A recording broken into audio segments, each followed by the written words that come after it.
Kinumpirma po ng lokal na pamahalaan ng lungsod ng Mandaluyong na mayroong isang kaso ng Mpox sa kanilang lugar at agad na nagpatupad ng contact tracing at investigasyon.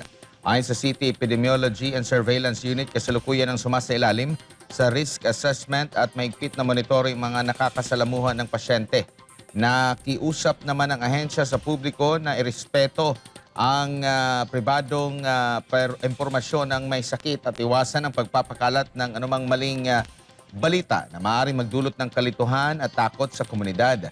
Ugnay nito, muling nagpaalala ang lokal na pamahalaan sa mga residente na mag-ingat sa pamamagitan ng madalas na paghuhugas ng kamay at pag-iwas ng direktang pakikipagkapwabalat sa mga taong may hindi maipaliwanag na pantal o sugat.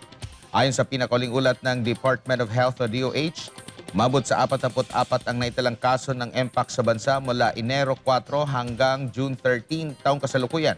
Mas mababa ng 79% kung ihahambing sa 205 kaso ng kaparehong panahon noong 2025. Ang Mpox ay sakit na mula sa hayop na naipapasa sa tao sa pamamagitan ng malapitang kontak. Karaniwang sintomas nito ay lagnat at mga pantal o sugat na may nana. Kasintabi sa mga nag-aalmusal ngayon, kadalasan ay mild lang ito, ngunit maaari ring maging malubha at nakamamatay.